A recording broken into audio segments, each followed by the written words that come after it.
Οκτωβρίου, η 39η. Και τι σημαίνει 30η?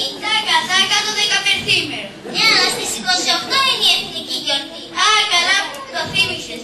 Δεν έχω σταγόνα ουίσκι. Ξέρεις, και εκείνη τη μέρα πλακώνουν οι συναδελφοί και το γλεντάμε. Τι ακριβώς γλεντάτε? Μα την Αγία φυσικά.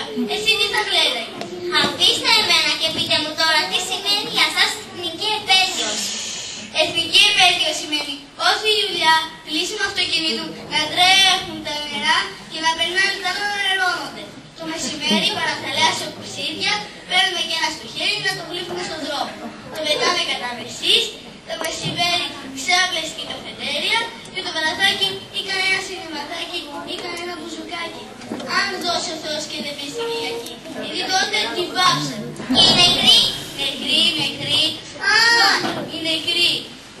Οι νεκροί πάει, πεθάναμε. Δεν έχεις ακούσει που λένε οι ζωντανοί με τους ζωντανούς και οι πεθαμένοι με τους πεθαμένους? Ναι, αλλά κάτι του χρωστάμε. Ξέρεις, κοριτσάκι μου, κάτι. Και όταν δεν τους το δώσουμε, δεν θα μας συζητήσουν ποτέ. Γιατί λοιπόν να κάνουμε τον κόπο? Εμάς όμως, αν δεν μας έδιναν κάτι, θα το ζητάγαμε μια ζωή. Ποιο πράγμα?